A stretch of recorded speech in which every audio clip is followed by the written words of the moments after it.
During the early era of video games, Atari did not allow developers to be recognized for their work. Atari saw video games as commodities to be sold and then thrown away. However, as time goes on, with video games have started to become more recognized as a form of media worth studying. In an introduction to game analysis by Fernandez Vara, she talks about video game analysis being broken down into three basic blocks, being the context, the game overview, and the formal aspects. When reading an analysis of most games, the author tends to start with what the game is, how it plays, and the goal of the player. This is what Fernandez considers to be the game overview. With the overview of the game, the author will also deeply talk about mechanics, gameplay, systems, graphics, sound. All of this falls under the category of formal aspects. While formal aspects and the game's overview are highly important to the discussion of video games, one thing we hear very little about is the context behind these games. There might be a couple brief sentences about who it's made by or the engine it uses, but other than that, context is rarely brought up. I think this completely undersells the value of context, especially when to fully understand the games that we talk about. Context can even influence these other blocks by shining light on otherwise overlooked reasoning behind decisions made in development. Just looking into the history of a game or even who made it can explain what otherwise feels like arbitrary decisions. Before I get ahead of myself, what exactly is context in the terms of games analysis? Fernandez describes it as, quote, "The context of the game comprises of the circumstances in which the game is produced and played, as well as other texts and communities that may relate to it." She also lists the building blocks of context being context inside the game, production team, game genre, technological context, social historical context, economic context, audience, and relations to other media. Essentially, while formal aspects and overview talk about the game itself, context talks about outside of the game, like how it was formed, why it is the way it is, and what influences it take and give. Games are not made in a vacuum, and are influenced by why, what, where, and when they are made. Without context, we lose the bigger picture of games, and lose out on important details that would otherwise help us further the study of games and culture.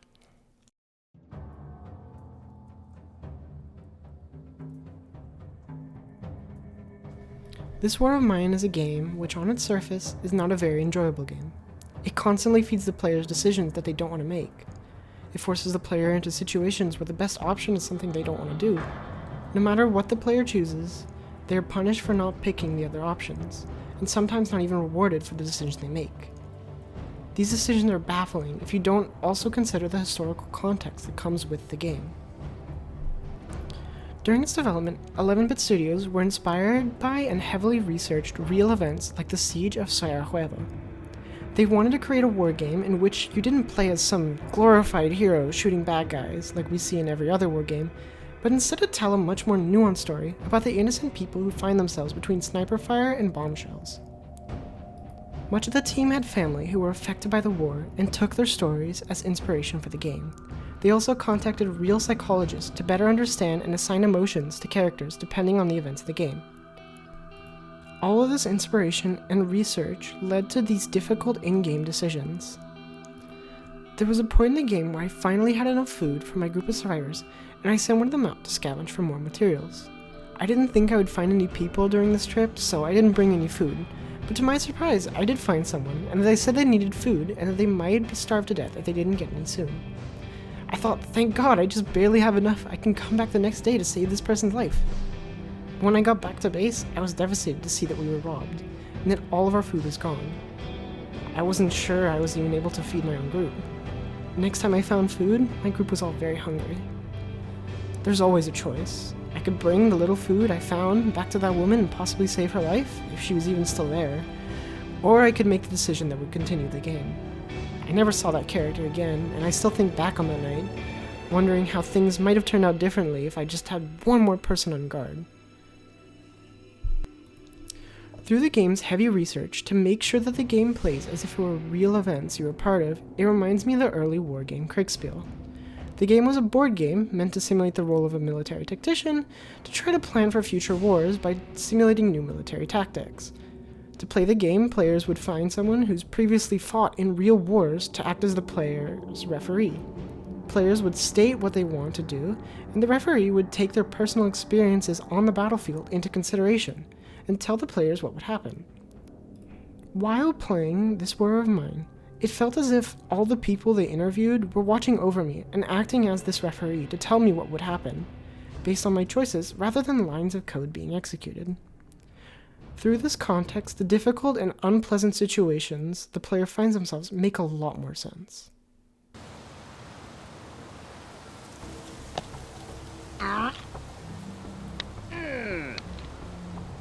Oh, it happened again. Keep on trying, don't let it get to you. Looking into developers themselves can also bring context to the games we discuss. Before this class, my experience with getting over it with Bennett Foddy was like most people's. I saw some content creators get mad and upset that the guy in the pot fell and they have to try a section of the game all over again. I've played some of Bennett Foddy's games, like Co-op and Get on Top, and mainly just thought, wow, these sure are games with weird control schemes. While we were reading our reflections in class, one of the note cards brought up Foddy's experience with studying drug addiction, and that completely changed my perspective on their work. I immediately started digging deeper into this. Turns out, Foddy's done way more than just make games. Crazy, I know, but for some reason, I never thought about it. Bennett Foddy studied philosophy in his early life, and later studied addiction at the University of Melbourne. While procrastinating on his work, he would teach himself game development, eventually leading to the development of Co-op. He also hasn't stopped his pursuit in philosophy to continue his passion for game development, which is unusual for philosophers since they tend to focus purely on their work. Just briefly looking into their scholarly work, I found loads of papers that he published around the same time he was also working on video games. It's so weird.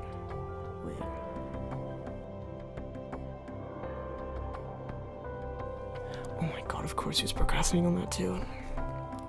Through this knowledge, Foddy's work in philosophy begins to show in their games.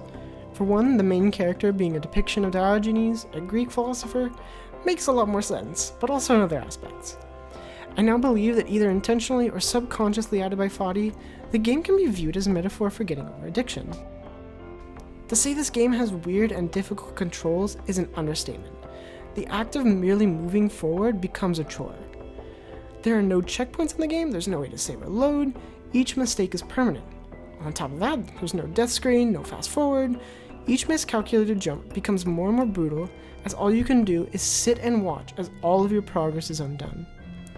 All it takes is a small mistake to completely relapse all of your progress. This journey to the top is brutal, and at every step it feels like you're meant to fail, so it's no wonder not everyone makes it.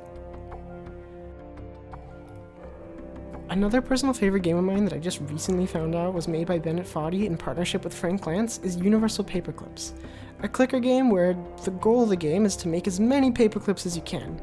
Fun little clicker game, right? I mean, it looks just like that cookie clickering game all those kids are talking about. Knowing Foddy's philosophical background, it probably doesn't come as a surprise at this point. This game was inspired by a philosophical thought experiment called the Paperclip Maximizer, where the idea is this. Imagine an AI whose goal is to maximize the production of paperclips. It starts buying wire and making them into paperclips. It needs to buy more wire, so it sells those paperclips to get the money. But why buy wire when the AI could just find a way to make the wire? If it can make the wire, then why does it need money? If the AI doesn't need money, then why does it need humans? So on and so on. You get the idea.